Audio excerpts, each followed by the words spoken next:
안녕하십니까. 제가 속보로 한덕수 대행이 승부수를 던져서 만회기하고 동시에 이제 우리 이완규 법제처장, 그 다음에 서울고등법원의 부장판사 함상훈 두 명을 동시에 만회했고, 동시에 이제 세 명을 임명.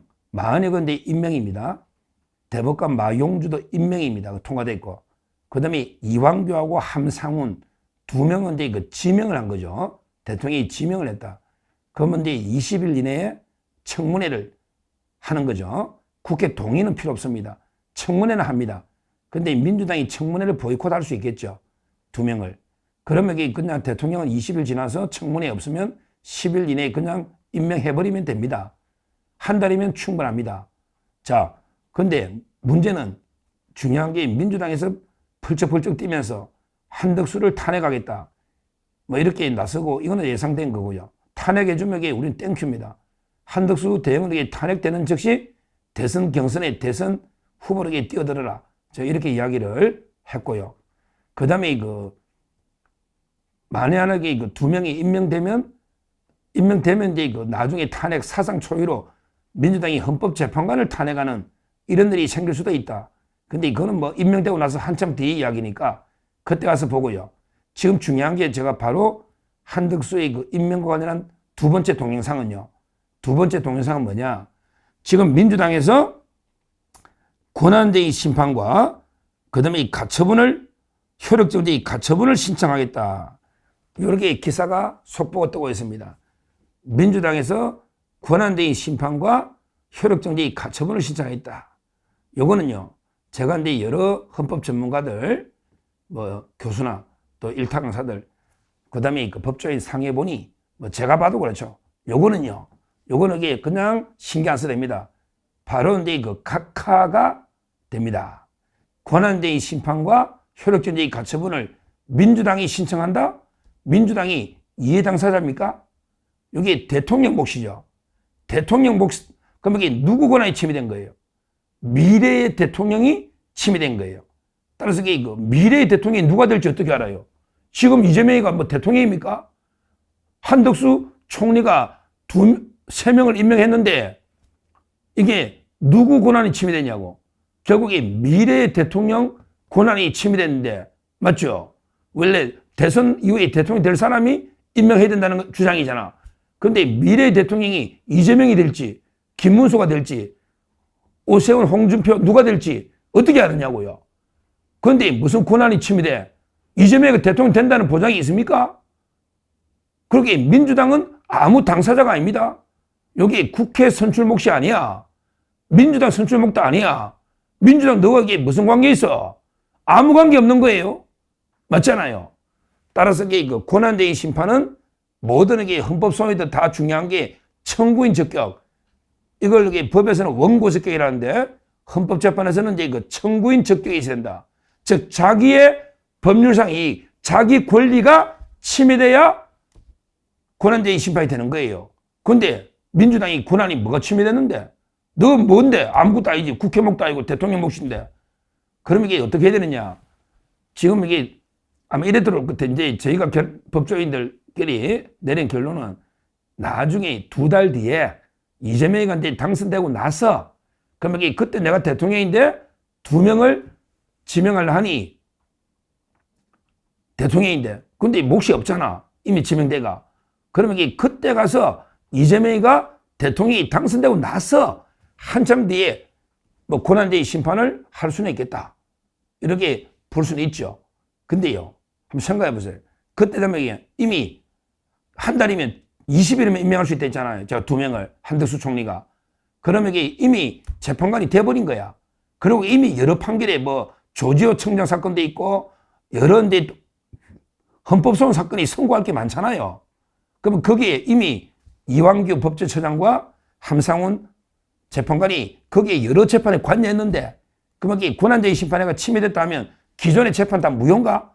우리 이번에 그럼 최상목이 임명한 것도 다 무효지. 맞잖아요. 한덕수 총리가 복귀했고, 그럼 최상목이 권한대행이 아니잖아. 그럼 최상목이가 권한대행이 아니었으면, 그러면 조한창이나 정계선이도 재판관이 아니잖아. 그럼 그럼 이게 다 무효야지, 무효. 제가 무효행진곡 이야기했잖아요. 무효행진곡. 결국 한덕수 탄핵이 무효다. 그러면 이게 뭐 최상목이가 임명한 재판관들이 무효다. 그러면 이게 그 정계선이나 조한창이 한 재판은 무효다. 그러면 이게 다 무효다. 이래 볼 수도 있는데 제 말은 이미 임명대가 여러 판결에 관여했을 텐데 이완규 법제처장이나 함상훈 이런 분들이 그 나중에 권한대행 심판한다? 그러면 이게 당신들 2명 나가고 내가 이재명에게 다시 내가 2명 임명할게. 이게 말이 되느냐 말이야. 이미 상당 기한이 지났고 상당히 재판에 관여한 거 아니냐. 아니냐. 이렇게 보는 거예요. 이렇게 저는 볼 수밖에 없다. 권한대행 심판 이긴다는 보장도 없지만 결국 정리를 해보면 지금 이제 현재 민주당이 권한대행 심판 효력정지 가처분은 각하다. 민주당은 아무런 게 청구인 적격이 없다. 이해관계 없다. 각하다. 이렇게 첫째 정리하고요. 그럼 두 번째, 권한대행 심판을 할 수 있는 사람은 미래의 대통령이다. 이게 이재명일지 뭐 김문수일지 누굴지는 몰라. 근데 미래에 당선된 대통령이 아마 권한대행 심판을 할 여지는 있다. 왜? 내 대통령 권한인데 네가 내 몫을 임명했으니. 근데 뭐 우리 국민의힘 쪽에서 당선되면 그럴 일이 없고 이재명이가 당선되면 자기가 이제 그 대통령 되고 나서 한참 뒤에 권한대행 심판을 할 수는 있겠다. 근데 권한대행 심판은 또 시간도 걸리고 또 이게 대통령 되고 나면 할 일도 많은데 그러면 이미 그 전에 또 한두 달 지났고 과연 이게 그때 가서 권한대행 심판이 이길 수가 있는지 이긴다 한들 이긴다 한들 그러면 이게 기존의 그 재판관들이 무효가 되면 이게 재판했던 건 다 어떻게 되는지 엄청나게 그 논란이 있을 수가 있겠다. 이렇게 평가를 합니다. 저는 이번에 그 한덕수 대행이요. 3명을 전격적으로 임명함으로써 이재명이가 이제 그 소장 약속한 것들이 전부 이제 부도날 수가 있는 거예요. 소장. 예를 들어 저는 이래 봅니다. 이재명이가 이번에 그 문행배든 누구든 꼬셔가지고 야, 너 어차피 이게 윤 대통령 탄핵만 만들어내. 8땡이나. 그러면 이게 그 다음에 너 연임할 수 있으니까 문행배 한 번 더 이게 네 연임해가지고 헌법재판 소장 시켜줄게. 이렇게 약속을 저는 충분히 했다고 보고 있고 뭐 저는 이게 그렇게 확신하고 있는데 근데요. 이제 이재명이가 다 부도지 뭐. 왜? 자기 몫이 없어. 이제 9명이 다 차버렸잖아. 임기가 6년인데 가장 빨라봤자 이게 뭐 지금 누가 있노? 이미선하고 둘이 나가면 있노? 정정미하고 김영도밖에 없는데 정정미, 김영도도 최근에 임명됐잖아요. 윤석열 대통령이 임명했잖아요. 그러면 이게 앞으로 3년이나 한참 지나야만 이게 하나 생길 텐데 그러면 이게 이재명이는 소장을 누굴 이게 새로 임명해가지고 소장시켜줄 수는 없다. 그러면 이게 남아있는 9명 중에 소장을 지명할 수밖에 없다. 이재명이는. 이렇게 보면요. 문흥배는 이제 날아간 거예요. 문흥배의 꿈은 이미 날아갔다. 왜? 연임할 몫이 없는 거예요. 9명 다 찼으니까. 그러면 이게 뭐 정계선이 너무 어리니까. 그러면 이게 뭐 정정미, 아니면 이게 뭐 김영도를 시켜주나. 아니면 이게 완전히 내통했다고 협박인데 제가 이게 정영식의 협박 의혹. 이게 지금 60만에 육박하는 엄청난 분이 보고 있고 제가 이제 내일부터 신문에 인터뷰도 할 겁니다. 인터뷰도. 이 정형식의 추악한 배신은 끝까지 우리가 심판을 규명을 해봐야 되기 때문에 그러면 이게 누굴 임명할까? 이재명이가 자기가 협박 매수한 정형식일까? 아니면 이게 왔다 갔다 기회주의적 김영두일까? 아니면 정계선일까? 가장 강성. 이건 이게 재판관 9명 중에서 소장을 지명할 수밖에 없다. 이재명이 몫이 없다는 거예요. 다 지명해버렸으니까. 이런 게 또 엄청난 일도 벌어질 수 있다. 이렇게 보고요. 하여튼 법적으로 지금 민주당이 뭐 별의별 난리잖아요.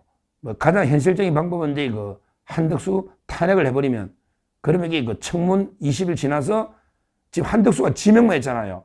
임명은 아직 안 했잖아요. 임명은 청문 20일이 지나야 하거든요. 그러니까 지금 이게 가장 현실적인 방법은 제가 보기 효력정지 가처분은 안 되고요. 한덕수 탄핵밖에 없다고 저는 봐요. 그러면 이게 어떻게 된다? 한덕수 탄핵되면 이게 한덕수가 지명하면 그 다음에 최상목이잖아. 그럼 최상목이 임명하면 되는 거예요. 지명은 한덕수가 했지만 임명은 최상목이 한다. 그러면 이게 또 막으려면 최상목이 탄핵하고 그러면 이게 누가 한다? 그 밑에 이주호가 하면 되는 거예요. 그러면 이것도 막으려면 결국 국무위원 전원을 줄탄핵하는 또 이게 똑같은 상황이 되는 겁니다. 이렇게 내란 상태로 가는 거예요. 그리고 이제 윤석열 대통령이 중심에 서서 싸우는 겁니다. 뭐 체제 전쟁입니다. 전쟁. 줄탄핵해보라고. 임명 막으려면 그 방법 외에는 없어. 그냥 이게 줄탄핵을 해라고. 그럼 이게 대선 관련 누가 하지? 선거 하지 말자고. 그냥 이게 싸우는 거지 뭐. 어차피 이게 잘 됐네. 선곡도 안 하는데 선거할 필요 뭐 있어. 그냥 싸우는 거지 뭐 양쪽이. 왜 국무회의 줄탄핵하면 이게 누가 관리할 거냐고. 선거 누가 관리하느냐고. 앞으로 이게 이거 어떻게 할지. 유일하게 민주당 임명을 막는 거는 권한대행 심판 가처분은 어렵다. 각하. 그러면 이게 유일하게 막는 거는 임명을 못하게 지명을 했지만 한덕수 탄핵밖에 없다. 그럼 한덕수 총리에게 출마하고 그 최상목이 임명하면 돼. 그럼 이게 또 막으려면 다 탄핵해야 돼. 그럼 이게 마비가 되면 전쟁이지 뭐. 이미 전쟁 내라이잖아요. 이거 외에는 방법이 없다. 앞으로 이게 민주당이 어떻게 나올지 한번 지켜보면 되고, 이번 임명으로 문영배의 꿈도 완전 사라진 거예요. 이놈이 진짜 위선자 나쁜 자입니다. 제가 문영배의 요즘 소장하려고 재산이 나 3억밖에 4억밖에 없는데요. 처분할 때 그랬잖아. 야, 우리 국민은 평균 3억인데 난 4억 가지고 미안합니다. 온갖 쇼를 다 한 놈이 문영배인데 그 재산 의혹은 저기 따로 한번 파헤치고요. 이제 문영배의 꿈도 끝났다. 이렇게 말씀드립니다. 감사합니다.